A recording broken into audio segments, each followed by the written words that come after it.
Since Moshe, our teacher, knew that there was no veil remaining, that he had not rent, and that he had already acquired all of the ethical and intellectual virtues, he sought to comprehend God and the truth of his being, for no hindrance remained. Thus he asked Hashem, show me your glory. So it's very interesting paragraph, and we're going to explain it. Very interesting. So one more time. Since Moshe, our teacher, knew that there was no well remain that he had not rent. So what does it mean? So it's a very interesting story. If you have if you buy it, if you buy this book, Medrash says, it's amazing midrashim. So I don't remember what was Weisman or Rabbi Weisman, I think. So he compiled from different midrashim. Of course, I mean it's only a few volumes. Of course, he skipped a lot, but he but he beautifully compiled. So it's like even though it's pieces from different places, but it's like a flowing story. It's very interesting. So one of the stories there, it says that that was a king, right? And he heard about all of the miracles that Hashem performed for the nation of Israel, and he said, I wanna see this person Moshe, right? This king, of this Jewish king, and he sent his painters to draw the painting of Moshe, and Moshe actually complied, right? And they draw the portrait of the Moshe. They brought to the king, and king called his advisors, and they were stargazers, all these astronomers, and they were actually were able to read like by the face features, and it's actually it's a science, right? Even today, of course, there is science how to read people's faces, right? And they will be able to tell the character of the person, like even though he's calm. So sometimes some people are better actors than others. So you see that the person is calm and he's been humiliated and he's been cheated, but he's still calm. For example, like salesperson or something, right? He's taking like a champ, and but you see by expression of person's eyes or like his lips or this and that. So you see that there's a burning anger inside, right? So these people were able to read by the face reading, right?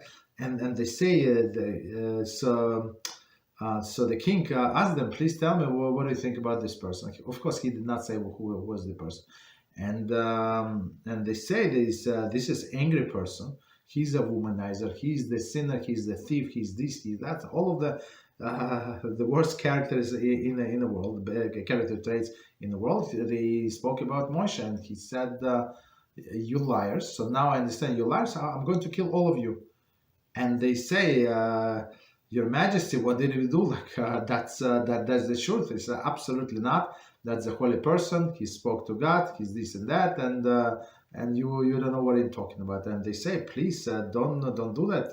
What we said, that's what we read in the faces. And for all these years, we never lied to you, and that's the truth, right? So king said, okay, I'm going to go with you, right? So took people with him, went to meet Moshe, and said, I'm the king, I'm this and that. So and he told the whole story, and he said, but this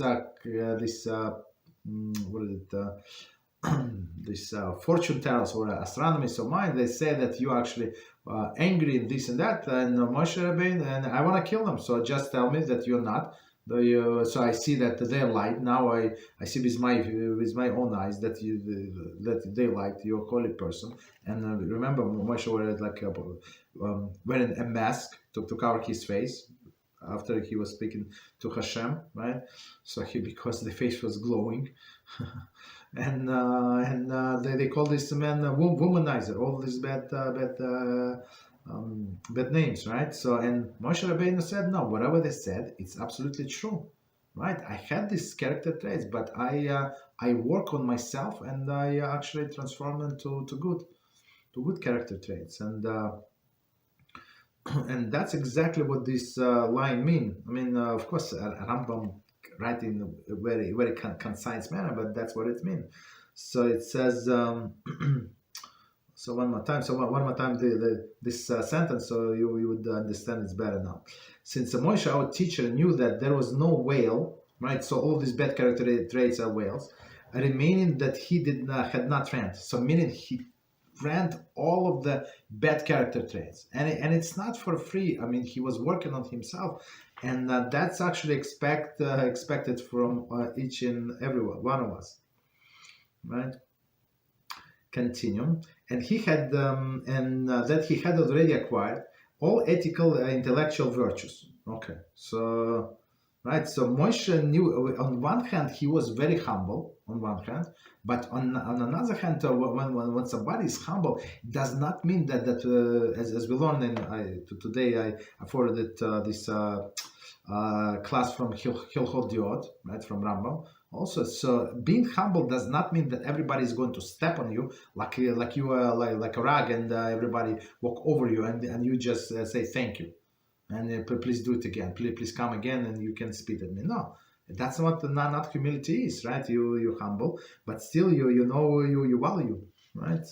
So Moshe knew exactly who he was, right, and what he achieved, right? But he was very humble about it. So he said, look, if I can do it, I am sure that there are millions of people who could have done it better than I. Okay, so continue.